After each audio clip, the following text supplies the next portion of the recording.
شخص اپنے سکون کے لیے دوسروں کو بے سکون کر رہا ہے اور نتیجتاً وہ بے سکونی اس کی طرف بھی لوٹتی ہے اور پورا معاشرہ بے سکونی کی لپیٹ میں ہے۔ دوسروں کو آرام پہنچانے کا جو فائدہ پہنچتا ہے اور جو اس کا نفع پہنچتا ہے اور اس سے جو راحت نصیب ہوتی ہے وہ تکلیفوں کو ختم کر دیتی ہے۔ تو اگر پورا انسانی معاشرہ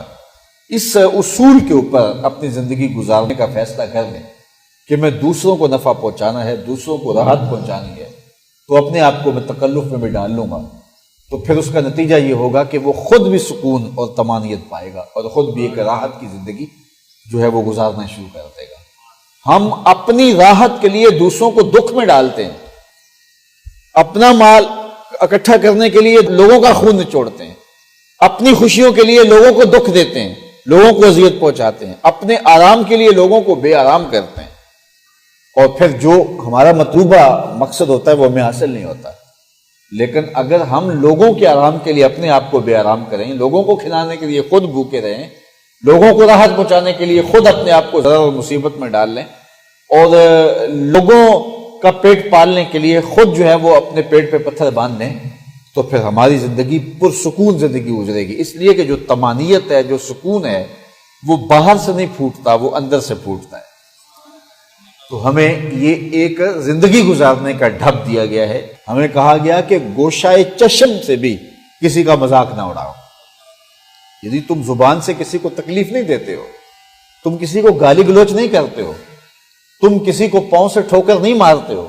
تم کسی کا مال غصب نہیں کر رہے ہو، تم کسی کا حق غصب نہیں کر رہے ہو، لیکن تم اپنے گوشائے چشم سے، اپنے انداز سے، اپنے رویے سے کسی کو حقیر جان رہے ہو، تو ہماری شریعت اسلامیہ تمہیں اس پر بھی قدغن لگاتی ہے کہ تمہارے گوشائے چشم سے بھی کسی کی حقارت کا انداز نہیں پھوٹنا چاہیے۔ دو آدمی بیٹھے ہوں تو ان میں سے ایک آدمی کو الگ کر کے سرگوشی کرنے سے شریعت میں منع کیا ہے۔ کیوں منع کیا ہے؟ اس لیے کہ دوسرے شخص کو جو ہے وہ اپنا وجود غیر اہم لگے گا کہ ہم دو بیٹھے ہوئے تھے، اس کو بلا کر کے اس کے کان میں سرگوشی کی ہے، یہ کوئی اہم شخص ہے اور میں غیر اہم ہوں، تو اس کے لیے تم اور موقع تلاش کر لینا اگر ضروری ہے اس سے پردے میں بات کرنے۔ تو اس سے شریعت اسلامیہ کی حساسیت کا اندازہ کریں کہ کس قدر شریعت لوگوں کے جذبات کا خیال اور لحاظ رکھتی ہے۔ اور اگر ان نازک اور باریک باتوں کی مثال آپ دیکھنا چاہیں، دور نبوی میں ایک صحابی کے گھر مہمان آ گئے اور کھانا اتنا تھا کہ اگر خود کھاتے تو مہمانوں کے لیے نہیں بچتا، اگر مہمان کھاتے ہیں تو خود نہیں کھا پاتے، اور اگر مہمان اور اکٹھے کھاتے ہیں تو مہمانوں کو سیراب ہو کر کھانا نصیب نہیں ہوتا، اور اگر صرف مہمانوں کو دے دیتے ہیں تو مہمان شرمندگی محسوس کریں گے کہ ہم ان پر بوجھ بنے ہوئے ہیں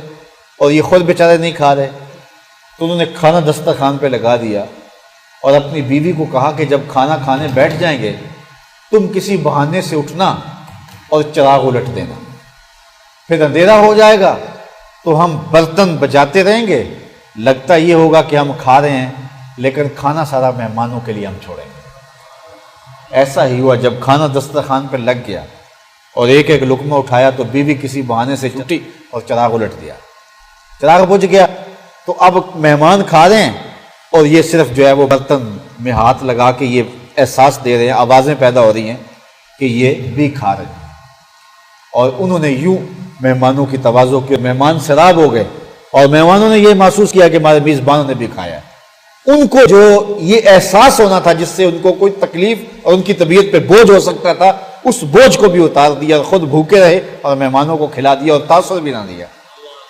اب صبح یہ صحابی حضور کی بارگاہ میں پہنچے تو جبریل پہلے پہنچ چکے تھے۔ اللہ اکبر! اور رب نے تعریف کی ان لوگوں کی کہ یہ ہیں وہ لوگ جو اپنے پر لوگوں کو ترجیح دیتے۔